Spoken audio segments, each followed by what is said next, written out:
price action trading strategy အကြောင်းကိုပြောကြမယ်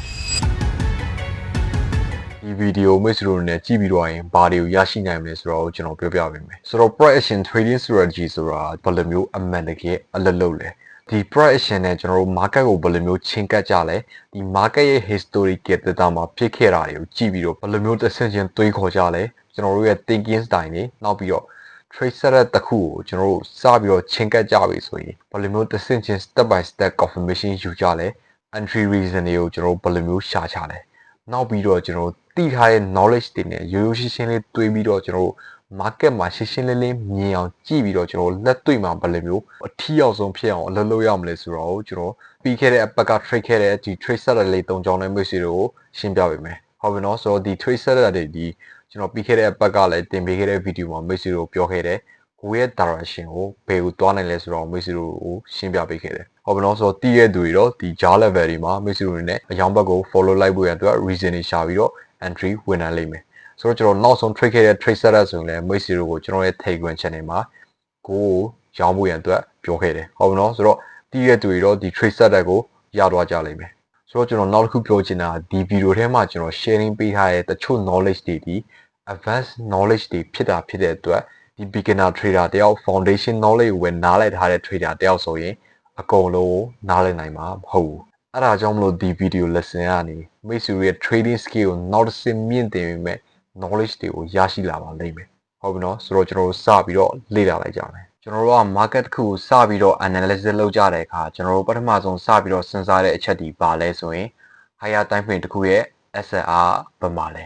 ဟုတ်ပြီလားဆိုတော့ကျွန်တော်တို့အဲ့လို SLR ကိုဆွဲတဲ့အချိန်မှာလဲကျွန်တော်တို့ဒီ higher time frame ရဲ့အနီးဆက်ဆုံး SLR ကိုပဲကျွန်တော်တို့ဆွဲပါတယ်ဆိုတော့ဘာကြောင့်မလို့ကျွန်တော်တို့ကအနီးဆက်ဆုံး SLR ကိုဆွဲရလဲဆိုတော့အကြောင်းကိုကျွန်တော်တို့ support and resistance ကိုဘယ်လိုမျိုးအထီးအောင်ဆုံးဖြစ်အောင်ဆွဲရမလဲဆိုတဲ့အကြောင်းကိုမိတ်ဆွေတို့အတွက် video တစ်ပုတ်တင်ပြီးတော့ဖို့ရှိတယ်ဟုတ်ပလားဆိုတော့အဲ့ဒီချိန်ကြရင်မိတ်ဆွေတို့အနေနဲ့အကြောင်းဆုံးသိရလိမ့်မယ် okay ဆိုတော့ကျွန်တော်အနေနဲ့ higher time frame တစ်ခုရဲ့ support and resistance ဘယ်မှာလဲဆိုတော့ SLR ကိုကျွန်တော်အရင်ဆုံးစပြီးတော့ဆွဲကြမယ်ဆိုတော့ market တစ်ခုရဲ့သူ့အနေနဲ့ previous ကဖြစ်ခဲ့တဲ့ support level ကဘယ်မှာရှိနေလဲဆိုရင်သူ့ရဲ့အနည်းဆက်ဆုံး support level ဒီ level မှာရှိလိမ့်မယ်ဟုတ်ပလားဆိုတော့သူ့ရဲ့အနည်းဆက်ဆုံးဖြစ်သွားခဲ့တဲ့ resistance level ဒီဘယ်မှာရှိနေလဲဆိုရင် previous ကဖြစ်ခဲ့တဲ့ resistance level ဒီ level မှာရှိနေလိမ့်မယ်ဟုတ်ပြီနော်ဆိုတော့ကျွန်တော်တို့အဲ့လို previous ကဖြစ်ခဲ့တဲ့ higher time frame တစ်ခုရဲ့ resistance နဲ့ support level ကိုအရင်ဆုံးစပြီးတော့ဆွဲကြတယ်ကျွန်တော်တို့ကအဲ့ဒီ resistance နဲ့ support level ကြားမှာကျွန်တော်တို့ဒီအယောင်းဝယ်လောက်ကြမှာဖြစ်တယ် okay ဆိုတော့ကျွန်တော်အနေနဲ့ higher time frame တစ်ခုရဲ့ SLR ကိုဆွဲပြီးတော့ပြီဆိုရင်ကျွန်တော်တို့နောက်ထပ်တစ်ဆင့်လောက်တာပါလဲဆိုရင်ကျွန်တော်အရေးကြီးဆုံးအချက်ဖြစ်တဲ့ higher time frame တစ်ခုရဲ့ direction အဲ့ဒီ higher time frame ရဲ့ direction ဒီကျွန်တော်ရှေ့ဗီဒီယိုတွေမှာလည်းအချိန်ချင်းပြောခဲ့တဲ့အရေးအကြီးဆုံးအချက်ဖြစ်ပါတယ်ဟုတ်ပြီလားဆိုတော့ဘာကြောင့်မလို့အရေးကြီးရလဲဆိုတော့ကျွန်တော်ဆက်ပြီးတော့ကြည့်ကြမယ်ဒီ higher time frame တစ်ခုရဲ့ direction ဒီဘယ်ကိုသွားနေခဲ့ရလဲဆိုရင်ကျွန်တော်အနေနဲ့ uptrend structure တစ်ခုသွားနေတာဟုတ်ပြီလားဆိုတော့ uptrend structure ဆိုတဲ့အတိုင်းသူအနေနဲ့ higher high higher low higher high higher low ပြီးတော့သူအနေနဲ့နောက်ချိန်မှာဖြစ်လဲဒီမှာ higher high ထပ်ဖြစ်တယ်ဆိုတော့အဲ့လို higher high ဖြစ်ပြီးတော့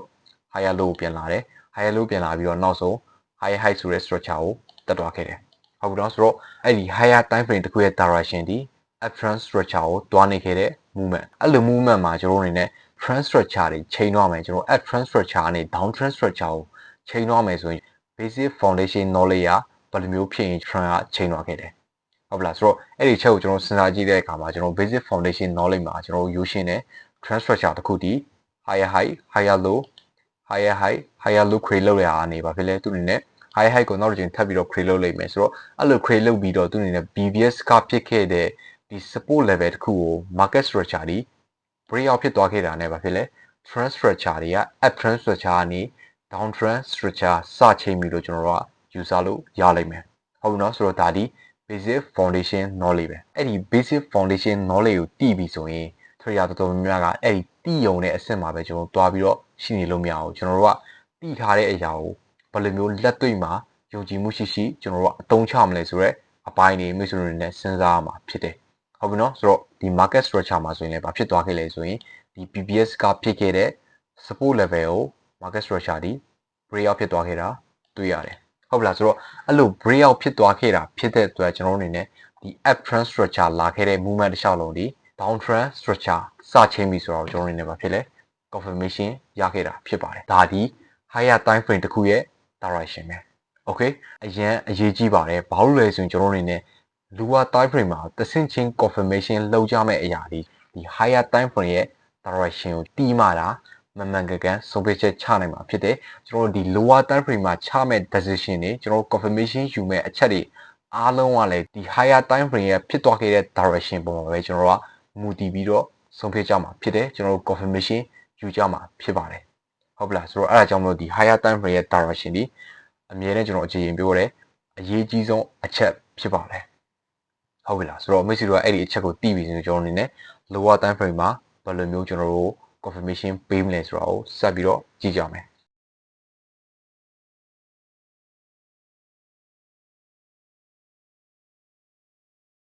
ဒီ lower time frame structure တစ်ခုဆင်းလိုက်တဲ့အခါမှာမိတ်ဆွေတို့နောက်ထပ်စဉ်းစားရမယ့်အချက်ဒီပါလဲဆိုရင်ကျွန်တော်အနေနဲ့ဒီ uptrend structure ကနေ downtrend structure ကိုစပြီးတော့ချိန်သွားခဲ့တာဖြစ်တယ်ဟုတ်လားဆိုတော့ဒါဒီ higher time frame ရဲ့ direction ဆိုတော့အဲ့လို market structure ဒီ BBS ကဖြစ်ခဲ့တဲ့ support level ကို break out ဖြစ်ပြီးတော့ trend ချိန်သွားတာဖြစ်တဲ့အတွက်မိတ်ဆွေတို့နောက်ထပ်စဉ်းစားရမယ့်အပိုင်းဒီပါလဲဆိုရင်သူ့အနေနဲ့အဲ့လို break out ဖြစ်သွားတာဖြစ်တဲ့အတွက် market structure ဒီ lower လုပ်ပြီးရင် lower high ကိုပြန်လာလိမ့်မယ်ဟုတ်ပြီနော်ဆိုတော့အဲ့ဒီ lower high ကိုပြန်လာတဲ့အပိုင်းမှာဒီနှစ်ပိုင်းရှိတယ်ဆိုတော့အဲ့ဒီနှစ်ပိုင်းကပါလဲဆိုရင်ပထမတစ်ပိုင်းဒီကျွန်တော် basic foundation knowledge ပဲအဲ့ဒါကသူ့အနေနဲ့ retracement လာမယ်ဆိုရင် normal trend ပုံစံပဲလာမှာလားဆိုတော့ normal trend ဆိုတာဘာဖြစ်လဲသူ့အနေနဲ့ lower လုပ်ပြီးရင် lower high ဒီလို retracement normal trend ပုံစံပဲ retracement လာမှာလားဟုတ်ပလားဆိုတော့ဒါဒီမျိုးဆိုစဉ်းစားရမယ်ပထမအပိုင်းဆိုတော့ဒုတိယအပိုင်းကပါလဲဆိုရင်အဲ့လို normal trend မဟုတ်ဘဲနဲ့သူ့အနေနဲ့ impact correction structure ရဒီ share ဖြစ်ခဲ့တဲ့ impact structure တခု lower လို့ဆင်းလာခဲ့ပြီးရင်သူ့အနေနဲ့ correction create လုပ်ပြီးတော့ retracement ကိုလာမှာလားအဲ့ဒီနှစ်ပိုင်းရှိတာဖြစ်တယ် okay ဆိုတော့ကျွန်တော်တို့ retracement ကို normal trend ပုံစံပဲလာမှာလားဒါမှမဟုတ်ရင်သူ့အနေနဲ့ correction structure create လုပ်လာမှာလားဆိုတော့ကျွန်တော်အနေနဲ့သိနိုင်ဖို့ရန်အတွက်ကျွန်တော် market structure ကိုဆက်ပြီးတော့လေ့လာကြမယ်ဆိုတော့ကျွန်တော်ဒါလေးကိုတစ်ချက်ပြန်ဖြတ်လိုက်မယ်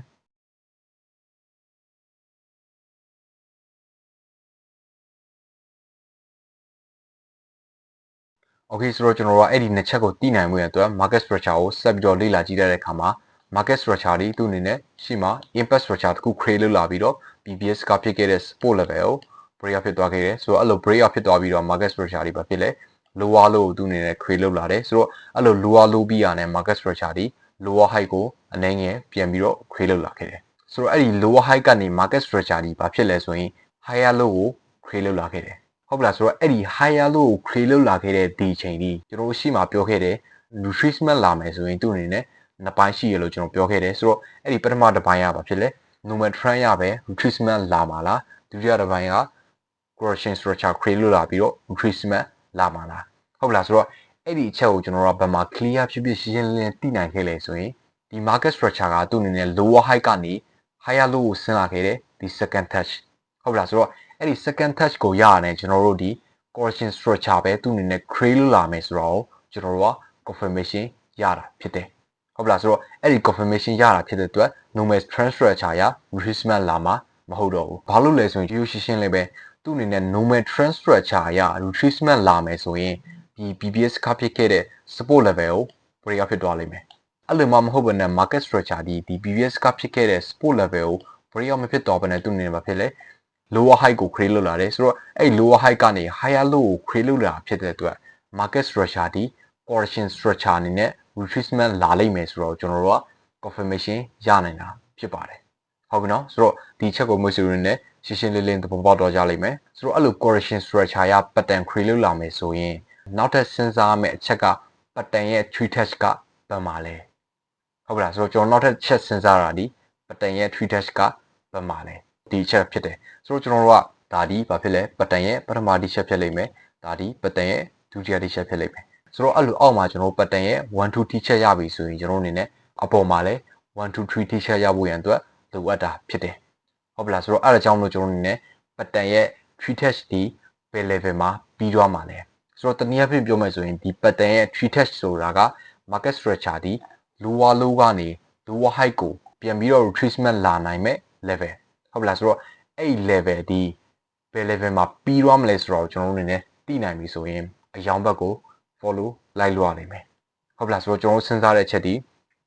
ရိုးရိုးရှင်းရှင်းလေးပဲဆိုတော့အဲ့ဒါကြောင့်မလို့ကျွန်တော်တို့ကဒီ pattern tree test ကိုတည်နိုင်မှုရန်အတွက်ကျွန်တော်တို့ confirmation လုပ်မဲ့အချက်ဒီဘာလဲဆိုရင် key zone level ဟုတ်ပလားဆိုတော့ key zone level လို့ပြောလိုက်တဲ့အခါမှာမိတ်ဆွေတို့ကျွန်တော်ပထမဆုံးသင်ပေးခဲ့တဲ့ဗီဒီယို key zone power ကိုအသုံးချပြီးတော့မိတ်ဆွေတို့ရဲ့ trading skill မြင့်တင်လိုက်ပါဆိုတော့အဲ့ဒီဗီဒီယိုမှာမိတ်ဆွေတို့ရှင်းပြခဲ့တဲ့အချိန်မှာကျွန်တော်ဒီ key zone level ကိုဘယ်မှာ confirm လုပ်ရမလဲလို့ပြောခဲ့လဲဆိုရင် swing တစ်ခုမှာပထမဆုံးအသက်အကျဖြစ်သွားခဲ့တဲ့ zone level ကိုကျွန်တော်တို့က key zone လို့သတ်မှတ်ရမယ်လို့မိတ်ဆွေတို့ပြောပြခဲ့တယ်ဟုတ်ပါတော့ဆိုတော့အဲ့ဒီပုံစံရကျွန်တော်အနေနဲ့ဒီ structure မှာပထမဆုံးအသက်အကျဖြစ်သွားခဲ့တဲ့ key zone level ကဘယ်မှာလဲဆိုရင်ကျွန်တော်ဒါဒီသူ့ရဲ့ swing height ဒါဒီသူ့ရဲ့ swing low ဟုတ်ပါတော့ဆိုတော့အဲ့ဒီ swing height နဲ့ swing low မှာကျွန်တော်ပထမဆုံးအသက်အကျဖြစ်သွားခဲ့တဲ့ key zone ဒီဘယ်မှာလဲဆိုရင်ဒီမှာဟုတ်ပါတော့ဆိုတော့ clear ဖြစ်ဖြစ်ရှင်းရှင်းလင်းလင်းမိတ်ဆွေတို့မြင်ရလိမ့်မယ်ဆိုတော့ဒါဒီ market ရဲ့ပထမဆုံးအသက်အကျဖြစ်သွားခဲ့တဲ့ key zone ဟုတ်ပြီနော်ဆိုတော့မိတ်ဆွေတို့အဲ့ဒီ key zone တီးပြီဆိုရင်နောက်ထပ်တီးထားရမှာပါလဲဆိုရင်ကျွန်တော်တို့ကဘာကြောင့်မလို့အဲ့ဒီ key zone ကိုအသုံးမပြုခဲ့တာလဲဟုတ်ပြီနော်ဆိုတော့ဒီ market structure ဖြစ်သွားခဲ့တဲ့လွတ်မှာကျွန်တော်တို့ကဘာကြောင့်မလို့အဲ့ဒီ key zone ကိုအသုံးမပြုခဲ့တာလ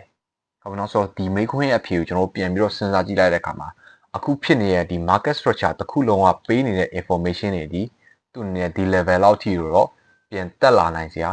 အကြောင်းမရှိနေဘူးဟုတ်ပြီလားဆိုတော့ဒါဒီ market structure ပဲဆိုတော့ကျွန်တော်တို့ကဒီ correction chart pattern လို့ပြောလိုက်တဲ့အခါမှာလည်းဒီ correction chart pattern တွေမှာကျွန်တော်တို့ reversal correction chart pattern နဲ့ continuation correction chart pattern ဆိုပြီးတော့နှစ်ခုရှိတယ်ဆိုတော့အဲ့ဒီနှစ်ခုကိုပေါင်းလိုက်မယ်ဆိုရင် chart pattern တွေကဘယ်နှစ်ခုရှိလဲဆိုရင်အားလုံးစုစုပေါင်း22မှ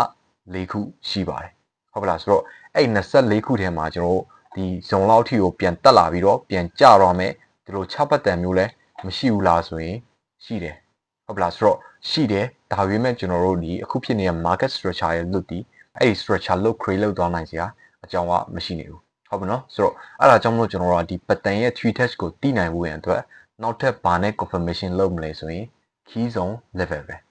ဟုတ်ပလားဆိုတော့ဒီ key zone level လို့ပြောလိုက်တဲ့အခါမှာကျွန်တော်တို့ဒီပထမဆုံးအသက်ချပြသွားခဲ့တဲ့ key zone လည်းကျွန်တော်တို့က confirm မလုပ်ဘူးဆိုတော့အဲ့ဒါဆိုရင်ကျွန်တော်တို့ကနောက်ထပ်ဘာ key zone level ရှိသေးလို့လဲမိတ်ဆွေတို့မေးကြမရှိတော့လားဒီ structure တစ်ခုလုံးဖြစ်သွားတဲ့ level မှာနောက်ထပ်ဘာ key zone မိတ်ဆွေတို့တွေ့ရတယ်လဲဟုတ်ပလားဆိုတော့ဘာ key zone မှာမိတ်ဆွေတို့တွေ့ရမှာမဟုတ်ဘူးအဲ့ဒါဆိုရင်ကျွန်တော်တို့ကဘာကြောင့်မလို့ key zone level နဲ့ပဲ pattern ရဲ့ tree test ကို confirm လုပ်မယ်လို့ကျွန်တော်ပြောခဲ့တာလဲဟုတ်ပလားဆိုတော့အဲ့ဒီချက်ကိုကျွန်တော်တို့ lower structure ကိုထပ်ဆင်းပြီးတော့အသေးစိတ်ထပ်ပြီးတော့လေ့လာသွားကြမယ်โอเคဆိုတော့ကျွန်တော်ဒါတွေအကုန်လုံးပြန်ဖြတ်လိုက်မယ်ဆိုတော့ဒီ H1 structure တခုမိတ်ဆွေတို့ဆင်းလိုက်တဲ့အခါမှာနောက်ထပ်ပြီးတော့တွေ့ရမယ့် key zone level ဒီဘယ် key zone level လဲဆိုရင်မိတ်ဆွေတို့ဒီ level မှာနောက်ထပ် key zone level တခုကိုတွေ့ရလိမ့်မယ်ဟုတ်ပလားဆိုတော့ဒီ key zone level ဒီကျွန်တော်အနေနဲ့ဒီ pattern ရဲ့ tree test နဲ့ confirm ဖြစ်နိုင်စရာအကြောင်းရှိလားမရှိနေဘူးလားဟုတ်ပြီလားဆိုတော့အဲ့ဒါကြောင့်မလို့ကျွန်တော်အနေနဲ့နောက်ထပ် lower time frame ဖြစ်တဲ့15 minute ကိုထပ်ဆင်းပြီးတော့ confirm လုပ်ကြမယ်ဆိုတော့ဒါတွေကိုကျွန်တော်တစ်ချက်ပြန်ဖြတ်လိုက်မယ်ဆိုတော့ကျွန်တော်တို့က15 minute time frame တခုထပ်ပြီးတော့ဆင်ကြည့်လိုက်တဲ့အခါမှာမိတ်ဆွေတို့နောက်ဆုံး confirm လုပ်လို့ရမယ့် key zone ဒီဘယ် key zone level ကိုမိတ်ဆွေတို့အနေနဲ့တွေ့ရမလဲဆိုရင်ကျွန်တော် line chat နဲ့ပြပေးမယ်ဆိုတော့မိတ်ဆွေတို့နောက်ဆုံးတွေ့ရမယ့် confirm လုပ်နိုင်မယ့် key zone level ဒီ historical data ဖြစ်ခဲ့တဲ့15 minute key zone level ဖြစ်နေလိမ့်မယ်ဟုတ်ပလားဆိုတော့အဲ့ဒီ key zone level ကိုရတာဖြစ်တဲ့အတွက်မိတ်ဆွေတို့ဒီဘာရသွားပြီလဲဆိုရင် pattern ရဲ့ true test ပြန်လာနိုင်မယ့် level key zone level တိသွားဖြစ်တဲ့အတွက်မိတ်ဆွေတို့ねဘာလုပ်မလဲ pattern ရဲ့1 2 3ချက်ကိုဆွဲပြီးတော့နောက်ဆုံး pattern ရဲ့ tree test ဖြစ်သွားနိုင်တဲ့ level ကိုမိတ်ဆွေတို့ねမတိသွားဘူးလားတိသွားရနော်ဟုတ်လားဆိုတော့အဲ့ဒါကြောင့်မလို့ကျွန်တော်နေဘာဖြစ်လဲအပေါ် pattern structure စပြီးတော့ဆွဲကြမယ်ဆိုတော့ဒါဒီ pattern ရဲ့ပထမဆုံး teacher ကဒီ level လောက်မှာရှိနေလိမ့်မယ်ပြီးတော့ pattern ရဲ့ two test ဒီ level ဖြစ်နေလိမ့်မယ်ပြီးတော့နောက်ဆုံး pattern ရဲ့ three test ဖြစ်သွားနိုင်တဲ့ level ဒီဘယ် level လဲဆိုရင်ဒီ key zone level တခုဟုတ်လားဆိုတော့အဲ့ဒီ key zone level တခုတော့ pattern ရဲ့ three test ကပြီးသွားနိုင်တယ်ဟုတ်ပြီနော်ဆိုတော့မိတ်ဆွေတို့ကအဲ့လို confirm လုပ်လိုက်တာဖြစ်တဲ့အတွက်မိတ်ဆွေတို့ pattern ရဲ့ three test ပြီးသွားနိုင်တဲ့ level ကိုမိတ်ဆွေတို့ဒီသိနိုင်လိမ့်မယ်ဟုတ်ပြီနော်ဆိုတော့ဒီမှာကျွန်တော်ပြောပြမယ်ကျွန်တော်တို့ဗီဒီယိုအစကနေအခုချိန်ထိကျွန်တော်တဆင့်ချင်း confirmation ယူလာခဲ့တဲ့ method တွေဒီအကုန်လုံးကရိုးရှင်းရှင်းလေးတွေပဲဟုတ်ပြီနော်ဆိုတော့ရိုးရှင်းရှင်းလေးတွေးတယ်ရိုးရှင်းရှင်းလေးမြင်အောင်ကြည့်တယ်အဲ့ဒီရိုးရှင်းရှင်းလေးမြင်အောင်ကြည့်ထားတဲ့ကိုမြင်နေတဲ့အရာကိုဘယ်လိုမျိုးအလုပ်လုပ်ရမလဲဆိုတာကိုကျွန်တော် စဉ်းစားတယ်ဟုတ်ပြီလားဆိုတော့ကျွန်တော်တွေးရတဲ့အချက်တွေအကုန်လုံးကရိုးရိုးရှင်းရှင်းလေးတွေပဲဆိုတော့အဲ့ဒီရိုးရိုးရှင်းရှင်းလေးမိတ်ဆွေတို့တွေးနိုင်ဖို့ရန်အတွက်ကမိတ်ဆွေတို့လိုအပ်တာဘာလဲဆိုရင်အချိန်ပေါင်းများစွာယာနဲ့ချီပြီးလက်ကျင့်ထားတဲ့ experience ဟုတ်ပြီလားဆိုတော့အဲ့ဒီ experience ရှိမှဒါမိတ်ဆွေတွေနဲ့ဘာဖြစ်လဲကိုမြင်နေတဲ့အရာကိုယုံကြည်မှုရှိရှိနဲ့အလလုံးနာနိုင်နိုင်မယ်ဟုတ်ပြီလားဆိုတော့ကျွန်တော်ဒီ structure မှာကြီးလိုက်မယ်ဆိုရင်လည်းခီးစုံတစ်ခုပြီးတစ်ခုကျွန်တော်ပြောပြခဲ့တယ်ဆိုတော့အဲ့ဒီပြောပြခဲ့တဲ့ခီးစုံ level တွေထဲမှာနောက်ဆုံးဖြစ်နိုင်ခြေအရှိဆုံးခီးစုံ level တစ်ခုဘာဖြစ်လဲကျွန်တော်တို့ဒီရိုးရိုးရှင်းရှင်းလေးတွေးပြီးတော့ confirm လုပ်ခဲ့တယ်ဟုတ်ပြီနော်ဆိုတော့ဒါဒီကျွန်တော်တွေးလိုက်တဲ့အချက်ကပတ်တန်ရဲ့ 3 test ပြီးသွားနိုင်တဲ့ level 15 minute ရဲ့ခီးစုံ level ဖြစ်လိမ့်မယ်ဟုတ်ပြီလားဆိုတော့ကျွန်တော်တို့အဲ့လိုပတ်တန်ရဲ့ 3 test retracement လာတာပြီးသွားနိုင်တဲ့ level ကိုစားရတာဖြစ်တဲ့အတွက်ကျွန်တော်တို့နောက်ထပ်စဉ်းစားမယ့်အချက်ဒီပါလဲဆိုရင်ကျွန်တော်တို့အယောင်ဘက်ကိုလိုက်မယ်ဆိုရင်ဒီ pattern 3 test မှာ transition ချဖို့ရန်အတွက် clear ဖြစ်တဲ့ confirmation ဘာကိုထည့်ရနိုင်ပါလဲဆိုတော့ကျွန်တော်တို့အဲ့ဒီအချက်ကိုစဉ်းစားမှာဖြစ်တယ်ဟုတ်ပြီလားဆိုတော့ကျွန်တော်အဲ့ဒီအချက်ကိုသိနိုင်ဖို့ရန်အတွက်ကကျွန်တော်ဒီ pattern 3 test 15 minute structure မှာဖြစ်သွားတဲ့ trend structure တွေကိုကျွန်တော်တို့အသေးစိတ်သိလာကြမယ်ဆိုတော့ကျွန်တော်15 minute ရဲ့ minor trend structure တခုလေ့လာကြည့်ရတဲ့အခါမှာဘာဖြစ်လဲကျွန်တော်ဒီ minor trend structure ဒီ up trend structure create လုပ်လာပြီးတော့နောက်ဆုံးဘယ် level မှာ trend chain သွားခဲ့လဲသူ့အနေနဲ့ဒီ BBS ကဖြစ်ခဲ့တဲ့ higher low ဆိုတဲ့ level တခု support level တခုကို market structure ဒီ break out ဖြစ်သွားခဲ့ပြီးတော့ trend chain သွားခဲ့တယ်ဟုတ်ပြီလားဆိုတော့ဒါဒီ15 minute minor trend chain သွားခဲ့တယ်ဆိုတော့အသိပဲဟုတ်ပြီနော်ဆိုတော့အဲ့လို minor trend chain သွားတာဖြစ်တဲ့အတွက်ကျွန်တော်တို့ဒီအကြောင်းဘက်ကိုလိုက်ဖို့ရန်အတွက် reason ကိုစပြီးတော့ soft sign တဲ့အခါမှာဒီ market structure ရဲ့ lower low ကို create လုပ်တာပြီးပြီဆိုရင်သူ့အနေနဲ့ lower high ကိုပြန်လာလိမ့်မယ်ဟုတ်ပြီနော်ဆိုတော့အဲ့ lower high ပြီးသွားနေတဲ့ level ကိုတည်နိုင်ပြီဆိုရင်မိတ်ဆွေတို့အနေနဲ့အကြောင်းဘက်ကို follow လိုက်လို့ရလိမ့်မယ်ဟုတ်ပြီနော်ဆိုတော့ဒီချက်ကိုလည်းကျွန်တော်အချိန်ချင်းပြောပြခဲ့တယ်ဆိုတော့ကျွန်တော်တွေးတဲ့ချက်ဒီရိုးရှင်းရှင်းလေးပဲသူ့အနေနဲ့ market structure trend တစ်ခုက lower low break out ဖြစ်သွားခဲ့ပြီးတော့ lower high ကိုပြန်လာမယ်ဆိုရင်ဘယ် level မှာ lower high ပြီးသွားပြီးတော့ lower low ကိုထပ်ဆင်းမလဲဟုတ်လားဆိုတော့ကျွန်တော်စဉ်းစားလိုက်တဲ့အချက်ဒီအဲ့ဒီအချက်ပဲ lower ရိုးရှင်းတဲ့ basic foundation knowledge ကိုအသုံးပြုပြီးတော့ပဲကျွန်တော်စဉ်းစားလိုက်တဲ့ပုံစံပဲဟုတ်ပြီနော်ဆိုတော့အဲ့ level သိနိုင်ဖို့ရန်အတွက်ကကျွန်တော်တို့ဒီဘာနဲ့ confirm လုပ်မလဲဆိုရင် key zone level ဟုတ်မလားဆိုတော့အဲ့ဒီ key zone level ကျွန်တော်15 minute ရဲ့ပထမဆုံးတက်ကြဖြစ်သွားခဲ့တဲ့ key zone level ဒီဘယ် level မှာရှိမလဲဆိုရင်ကျွန်တော် line channel ကြည့်လိုက်တဲ့အခါမှာဘယ်မှာရှိလဲသူရဲ့ပထမဆုံးတက်ကြဖြစ်သွားခဲ့တဲ့ key zone level ဒီ level မှာရှိနေလိမ့်မယ်ဟုတ်ပြီနော်ဆိုတော့ဒါလေးကျွန်တော်တို့ confirmation လုပ်ရတဲ့ချက်ဆိုတော့အဲ့ဒီ lower height ကို retracement ပြန်လာတာပြီးသွားနိုင်တဲ့ key zone level တခုမိတ်ဆွေတွေနဲ့ရတာဖြစ်တဲ့အတွက်အဲ့ level မှာမိတ်ဆွေတို့ဒီ entry ဝင်ပြီးတော့အကြောင်းဘက်ကို follow လိုက်ယူရတော့လိမ့်မယ်ဟုတ်ပြီနော်ဆိုတော့ ရိုးရိုးရှင်းလည်းပဲအဲ့ဒါကြောင့်မို့ကျွန်တော်တို့အနေနဲ့ဒီ key zone မှာကျွန်တော်တို့ဒီအကြောင်းဘက်ကို follow လိုက်ကြမယ်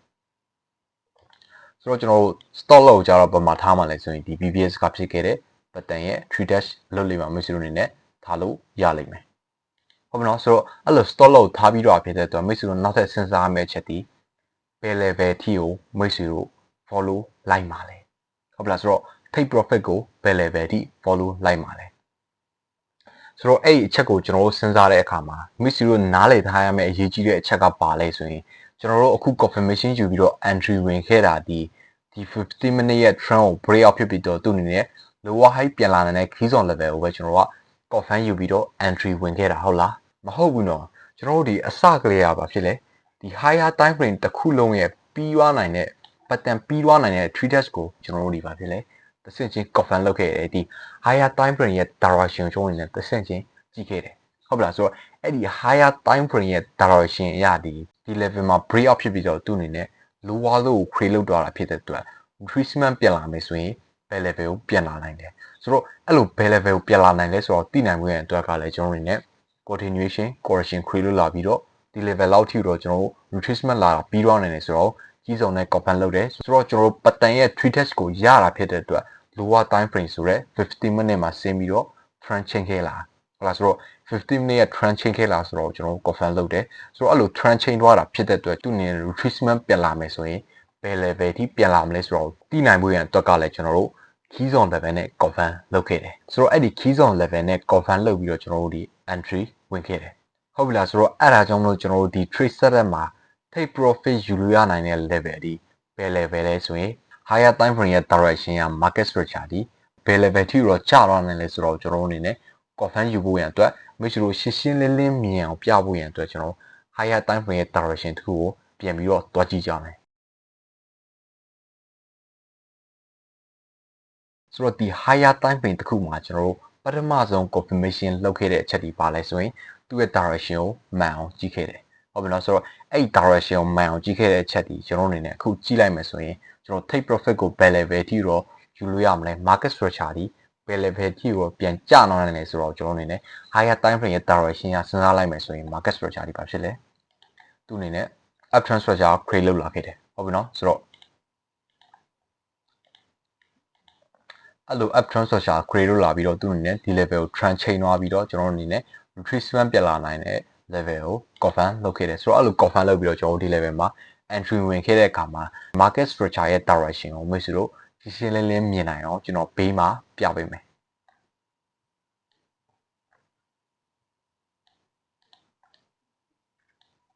โอเคဆိုတော့ကျွန်တော်အနေနဲ့ဒီ higher time frame ရဲ့ trend direction တခုဒီဘယ်ချိန်မှာကျွန်တော်အနေနဲ့ trend chain သွားခဲ့လဲ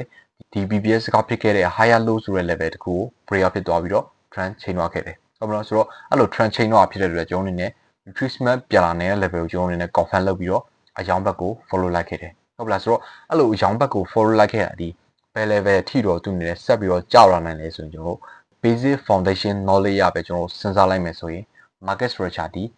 lower low create လုပ်လာပြီးတော့သူအနေနဲ့ lower high ကိုထပ်ပြီးတော့ create လုပ်လာပြီဆိုရင်အဲ့ဒီ lower high ကနေ market structure တွေဘယ်ကိုပြန်ကျမှာလဲသူအနေနဲ့ lower low ကိုပြန်ပြီးတော့ create လုပ်သွားမှာဟုတ်ပြီနော်ဆိုတော့အဲ့လို lower low ကို create လုပ်သွားမှာဖြစ်တဲ့အတွက်မိတ်ဆွေတို့ take profit ယူလို့ရနိုင်တဲ့ level ဒီဘယ် level လဲဆိုရင်ပထမဆုံးမိတ်ဆွေတို့ take profit ယူလို့ရနိုင်တဲ့ level ဒီ BPS ကဖြစ်ခဲ့တဲ့ support level တခုဆိုတော့မိတ်ဆွေတို့ပထမဆုံး take profit ယူလို့ရနိုင်တဲ့ level ဒီဘယ် level မှာလဲဆိုရင်ဒီ BPS ကဖြစ်ခဲ့တဲ့ support level တခုမှာဟုတ်ပလားဆိုတော့အဲ့ level အထိတော့မိတ်ဆွေတို့ take profit ယူနိုင်လိမ့်မယ်ဟုတ်ပလားဆိုတော့ဒါဒီကျွန်တော် higher time frame ရဲ့ direction ကိုမြင်အောင်ကြည့်ပြီးတော့ take profit ကိုယူခဲ့ကြတဲ့ပုံစံဟုတ်ပြီနော်ဆိုတော့မိတ်ဆွေတို့ကဒီအချက်ကိုရှင်းရှင်းလင်းလင်းမြင်သွားပြီဆိုရင်မိတ်ဆွေတို့နောက်တစ်ခုသိထားရမယ့်အချက်ကပါလဲဆိုရင်အရင်အရေးကြီးပါတယ်ဆိုတော့ higher time frame တခုရဲ့ direction ဒီအကြဘက်ကိုကျလာမှာဖြစ်တဲ့အတွက်မိတ်ဆွေတို့အနေနဲ့ဒီ lower time frame မှာဆင်းတဲ့အခါမှာဒီကြား level တွေမှာမိတ်ဆွေတို့အနေနဲ့အယောင်ဘက်ကိုလိုက်ဖို့ရန်အတွက် reason ရှိမယ်ဆိုရင်ထပ်ပြီးတော့အယောင်ဘက်ကိုလိုက်လို့မရနိုင်ဘူးလားရနိုင်တယ်နော်ဟုတ်လားဆိုတော့မိတ်ဆွေတို့ထပ်ပြီးတော့ entry trade setup တွေရှာလို့ရနိုင်တယ်ဟုတ်လားဆိုတော့ဘာလို့လဲဆိုရင် higher time frame ရဲ့ direction တစ်ခုလုံးဒီအကြဘက်ကိုတောင်းမှာဖြစ်တဲ့အတွက်အဲ့ဒီ direction တိုင်း lower time frame မှာမိတ်ဆွေတို့ entry မှုရဲ့အတွက် trade setup အခွင့်အရေးပေးလာမယ်ဆိုရင်အယောင်ဘက်ကို follow လိုက်ရအောင်ပဲဟုတ်ပြီနော်ဆိုတော့ရိုးရိုးရှင်းရှင်းလေးပဲကျွန်တော်တို့တွေးလိုက်တဲ့အချက်ဒီ basic foundation knowledge ကဘယ်လောက်ထိအရေးပါလဲဆိုတော့မိတ်ဆွေတို့အနေနဲ့မြင်ရလိမ့်မယ်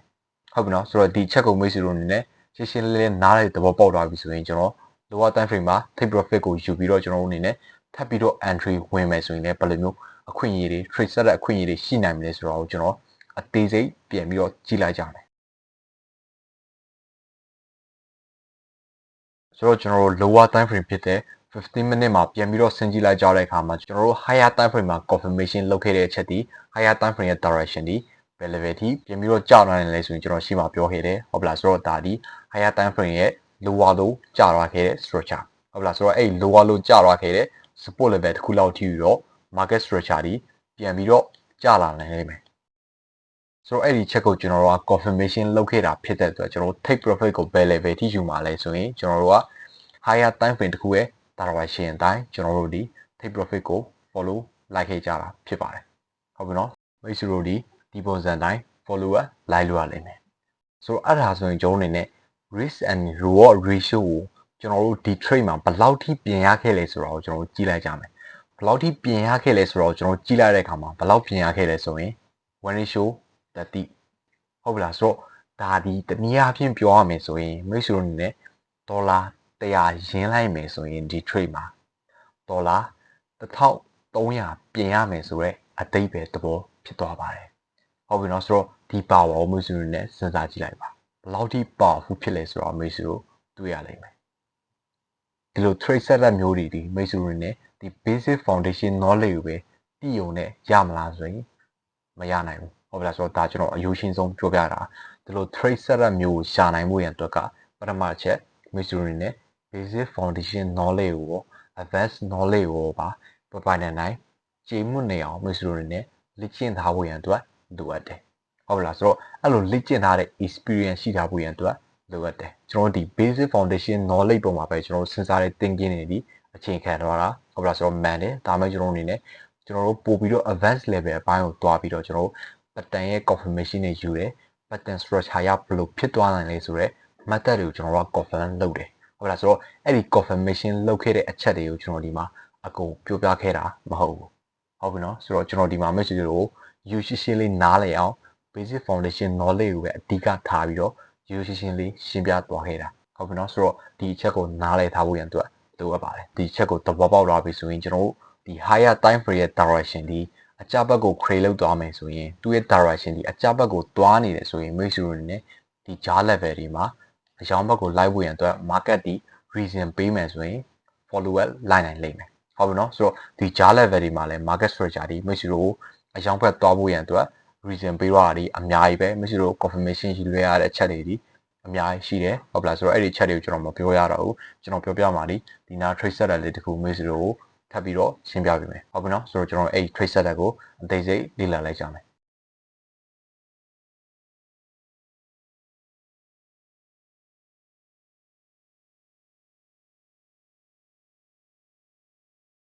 โอเคဆိုတော့ကျွန်တော်တို့ကဒီ trade setter ကိုလေ့လာကြည့်လိုက်တဲ့အခါမှာ market structure ဒီဘယ်လိုမျိုး create လုပ်သွားနေတာလဲဆိုရင်သူ့အနေနဲ့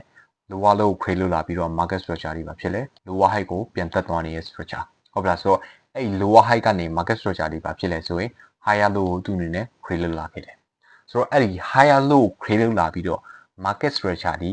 higher high ကိုလည်းထပ်ပြီးတော့ create လုပ်သွားတာမဟုတ်ဘူးဟုတ်လားဆိုတော့အဲ့လိုမဟုတ်ဘဲနဲ့ market structure တွေထပ်ပြီးတော့ပါ create လုပ်သွားလဲဆိုရင်ဒီ BPS ကဖြစ်ခဲ့တဲ့ key zone level တခုတည်းသူအနေနဲ့တက်သွားခဲ့တယ်ဟုတ်ပြီနော်ဆိုတော့ဒီ level ကိုလည်း market structure ဒီ break out မဖြစ်သွားဘူးဒီ BPS ကဖြစ်ခဲ့တဲ့ဒီ level ကိုလည်း break out မဖြစ်သွားဘူး market structure ဒီ BPS ကဖြစ်ခဲ့တဲ့ lower low ကိုလည်း break out မဖြစ်သွားခဲ့ဘူးဟုတ်ပြီလားဆိုတော့အဲ့ဒါဆိုရင်ကျွန်တော်တို့ဘယ်လိုစဉ်းစားမှာလဲပေါ့ market structure ကဘာကို create လုပ်သွားနေရလဲဘယ် trend direction ကိုတွားနေရလဲသူအနေနဲ့ up trend တွားနေရလား down trend တွားနေရလားဆိုတော့ဒီ minor trend မှာကျွန်တော်အနေနဲ့သိနိုင်လားမသိနိုင်တော့ဘူးเนาะဟုတ်ပြီလားဆိုတော့အဲ့လိုမသိနိုင်တာဒီကျွန်တော်တို့အနေနဲ့ basic foundation knowledge ကိုနားလည်ထားတဲ့သူတွေအတွက်ပဲဖြစ်ပါတယ်ဆိုတော့ကျွန်တော်တို့ advanced knowledge ကိုနားလည်ထားတဲ့သူတွေအတွက်ကဒီ structure မှာဘာဖြစ်သွားလဲဆိုတော့ကျွန်တော်အနေနဲ့ကကောင်းကြီးကို confirmation ယူနိုင်တယ်ကျွန်တော်ကကောင်းကြီးကို confirmation ယူပြီးတော့ဘာဖြစ်လဲအယောင်ဘက်ကို follow လိုက်နိုင်တာဖြစ်ပါတယ်ဆိုတော့ကျွန်တော်ကဘယ်လို reason တွေရအယောင်ဘက်ကိုလိုက်မှာလဲဆိုရင်ကျွန်တော်တစ်ဆင့်ချင်း confirmation ယူပြပေးမယ်ဟုတ်ပြီလားဆိုတော့ကျွန်တော်ကြည့်လိုက်ကြမယ်ဟုတ်ပြီနော်ဆိုတော့ကျွန်တော်အနေနဲ့ confirmation ယူမဲ့ချက်ကပါလဲဆိုရင်ဒီ share ဖြစ်ခဲ့တဲ့ impact net correction structure ရ market structure ဒီ impact တစ်ခု create လုပ်လာခဲ့တယ်ဟုတ်ပြီနော်ဆိုတော့အဲ့လို impact တစ်ခု create လုပ်လာဖြစ်တဲ့အတွက် impact net correction structure ရ correction create လုပ်လာလိမ့်မယ်ဟုတ်ပြီနော်ဆိုတော့အဲ့လို correction create လုပ်လာမယ်ဆိုရင်ကျွန်တော်စဉ်းစားလိုက်တဲ့အချက်ကနှစ်ချက်ရှိတယ် reversal correction create လုပ်လာမှာလား continuation correction create လုပ်လာမှာလားအဲ့လို correction တွေမှာကကျွန်တော်ရှင်းမှာပြောခဲ့တယ်20မှာ4ခုရှိတယ်ဟုတ်ပလားဆိုတော့အဲ့24ခုထဲမှာကျွန်တော်အခုဖြစ်နေတဲ့ market structure ရဲ့လွတ်တီပါလဲဆိုရင်သူအနေနဲ့ continuation correction ချက်ပတ်တန်လို့ဟုတ်ပလားဆိုတော့ continuation correction တွေဆိုတာ market ဒီရှေ့မှာကျခဲ့တဲ့အတိုင်းနောက်ကျင်ထပ်ပြီးတော့ကျအောင်မယ်ဆိုတော့ information ကိုပေးတဲ့ချက်ပတ်တန်တွေဖြစ်ပါတယ်ဟုတ်ပြီနော်ဆိုတော့အဲ့လိုချက်ပတ်တန်ဖြစ်တာဖြစ်တဲ့အတွက်ကျွန်တော်အနေနဲ့အဲ့ဒီချက်ပတ်တန်ရဲ့ confirmation method ရ continuation correction ထဲမှာဘာချက်ပတ်တန် create လုပ်သွားခဲ့တာလဲဆိုတော့ကျွန်တော်အနေနဲ့ကောင်းကြီးကိုနားလဲတယ်ဆိုတော့အဲ့လိုနားလဲတာဖြစ်တဲ့အတွက်ကျွန်တော်အနေနဲ့ချက်ပတ်တန်ရဲ့ confirmation method တွေရပါဖြစ်လဲဆိုရင်ကျွန်တော်တို့အပေါ်အောက်1 2 3 structure ဆွဲလိုက်ကြတယ်ဟုတ်ပြီနော်ဆိုတော့ကျွန်တော်တို့အဲ့လိုဆွဲလိုက်ကြတာဖြစ်တဲ့အတွက်ကျွန်တော်တို့က entry ကိုပုံမှန်ဝင်ကြမလဲဆိုရင်ကျွန်တော်တို့အနေနဲ့ဒီချက်ပတ်တန်ရဲ့ confirmation ယူရ method ရကျွန်တော်တို့အနေနဲ့ဒီ level မှာ entry ကိုဝင်ခဲ့ကြတယ်ဟုတ်ပြီနော်ဆိုတော့အဲ့လိုဝင်ပြီးတော့ကျွန်တော်တို့အနေနဲ့ stop လုပ်ကြတော့ bell level မှာထားခဲ့ကြလဲဆိုရင်ဒီ previous ကဖြစ်ခဲ့တဲ့ resistance level အလွတ်လေးမှာကျွန်တော်တို့ဒီ stop လို့ကိုထားပြီးတော့ကျွန်တော်တို့ take profit ကိုကျွန်တော်တို့ bell level ဒီ follow လိုက်ခဲ့ကြလဲဆိုရင်ကျွန်တော်တို့ impact net correction structure ရဒီ share ဖြစ်ခဲ့တဲ့ impact တိုင်းနောက်တစ်ချိန်ထပ်ပြီးတော့ impact ထပ်ဖြစ်မယ်ဆိုတော့အယူဆနဲ့ကျွန်တော်တို့က take profit ကို follow up လိုက်လို့ရလိမ့်မယ်ဟုတ်ပြီနော်ဆိုတော့ကျွန်တော်ဒီ entry point မှာ lower time frame ကိုဆင်းပြီးတော့ကျွန်တော်ထပ်ပြီးတော့ risk ကိုဘယ်လို short ခဲ့ကြလဲဆိုတာကိုကျွန်တော်ဒေစိတ်မပြောရတော့ဘူးဟုတ်ပြီနော်ဆိုတော့ဒါဒီကျွန်တော်ဒီ trade setup ကိုဘယ်လိုမျိုး confirmation ယူပြီးတော့အလက်လုပ်ခဲ့လဲဆိုတော့အချက်ဖြစ်တယ်ဟုတ်လားဆိုတော့နောက်ဆုံးအနေနဲ့မိတ်ဆွေတို့ပြောပြချင်တာဒီ reason တွေ confirmation တွေရှာတဲ့အကြောင်းနဲ့ပတ်သက်ပြီးတော့ဆိုတော့ အဲ့ဒီ confirmation တွေကျွန်တော် entry မှုရင်တော့ရှာကြတဲ့အခါမှာမိတ်ဆွေတို့ social media ပေါ်မှာမြင်နေရတဲ့ပုံစံဒီဘယ်လိုမျိုးလဲဆိုရင် support level တစ်ခုမှာ hammer candlestick ပေါ်ရင် light ဝယ်ဟုတ်ပြီနော်ဆိုတော့နောက်တစ်ခုရှိသေးတာပါလဲဆိုရင် resistance level တစ်ခုမှာ shooting star candlestick ပေါ်ရင် light ရောင်းဟုတ်ပြီနော်ဆိုတော့ဒါဒီမိတ်ဆွေတို့ social media ပေါ်မှာမြင်နေရတဲ့ပုံစံတွေဆိုတော့တို့ entry ဝင်ခဲ့တဲ့ reason တွေဒီဘယ်နှခုရှိလဲ support level တစ်ခုမှာ hammer candlestick ပေါ်ရင် light ဝယ်ဟုတ်ပြီနော်ဆိုတော့တို့ entry ဝင်ခဲ့တဲ့ reason တွေဘယ်နှခုလဲဆိုရင်နှစ်ခုဟုတ်ပြီနော်ဆိုတော့ဒါဒီမိတ်ဆွေတို့ social media ပေါ်မှာမြင်နေရတဲ့ပုံစံဟုတ်ပြီလားဆိုတော့ကျွန်တော်တို့အနေနဲ့ဒီ video ထဲမှာမိတ်ဆွေတို့ရှင်းပြခဲ့တဲ့ trade setup ဟုတ်ပြီလားဆိုတော့အဲ့ဒီ trade setup တစ်ခုကိုရဖို့ရန်အတွက်ကျွန်တော်သဆင့်ချင်း confirmation လောက်လာတဲ့အချက်ကျွန်တော် entry ဝင်ရန်အတွက် reason တွေရှာလာတဲ့အချက်ဒီ whole video အစအနေအခုချိန်ထိကျွန်တော် entry ဝင်ခဲ့တဲ့ reason တွေကဘယ်နှခုရှိမှထင်လဲအချိန်ခဏလေးပေးပြီးတော့စဉ်းစားကြည့်ကျွန်တော် whole video အစအနေမိတ်ဆွေတို့ရှင်းပြခဲ့တဲ့ဒီ trade setup ကိုကျွန်တော် entry ဝင်ဖို့ရန်အတွက်သဆင့်ပြီးသဆင့် confirmation လောက်လာတဲ့အချက်ကျွန်တော်တို့ entry ဝင်ဖို့ရန်အတွက်စဉ်းစားလာခဲ့တဲ့ reason တွေဒီဘယ်နှခုရှိမှထင်လဲကျွန်တော်ပြောပြမယ်အားလုံးပေါင်းဒီ16ခုရှိတယ်ဒါကိုကျွန်တော်တို့ price action လို့ခေါ်ပါတယ်ဟုတ်ပြီနော်ဆိုတော့ခမားတို့အနေနဲ့အဲ့ဒီအချက်တွေကိုကောင်းမွန်မွန်ရှင်းရှင်းလင်းလင်းနားလေသဘောပေါက်သွားခြင်းနဲ့ဆိုရင်ကျွန်တော်အခုနပြခဲ့တဲ့ entry reason 16ခုလုံးကို screenshot ရိုက်ဟုတ်ပလားဆိုတော့အဲ့လို screenshot ရိုက်ပြီးတော့ဒီ video အစအနေပြန်သွားပြီးတော့မိတ်ဆွေခုန screenshot ရိုက်ထားတဲ့အဲ့ဒီ entry reason တွေကိုပထမဆုံး confirmation ယူခဲ့တဲ့ reason ကနေစပြီးတော့တစ်ချက်ချင်းပြန်ပြီးတော့လေ့လာကြည့်ဟုတ်ပလားဆိုတော့ပထမတစ်ချက်ကျွန်တော် entry ဝင်ခဲ့တဲ့အခါမှာဘယ်လိုမျိုးစဉ်းစားခဲ့တာလဲ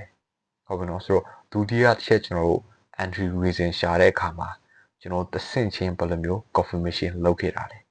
ဟုတ်ပြီနော်ဆိုတော့ဒီအချက်တွေကိုမိတ်ဆွေတွေနဲ့ပြန်ပြီးတော့လေ့လာကြည့်မိတ်ဆွေတို့ပြန်ပြီးတော့လေ့လာကြည့်တဲ့အခါမှာ market movement တွေဘယ်လိုမျိုး create လုပ်သွားခဲ့လို့ကျွန်တော်တို့ဒီဘယ်လိုစဉ်းစားခဲ့လိုက်တာလဲဟုတ်ပြီလားဆိုတော့အဲ့ဒီအချက်တွေကိုမိတ်ဆွေတို့နဲ့အကုန်လုံးရှင်းရှင်းလင်းလင်းပို့ပြီးတော့မြင်လာလိမ့်မယ် basic foundation knowledge ကိုပဲတည်ထားတဲ့ trader တယောက်ဆိုရင်အဲ့ဒီ basic foundation knowledge နဲ့ကျွန်တော်တို့ဘယ်လိုမျိုးအလုပ်လုပ်ခဲ့တာလဲ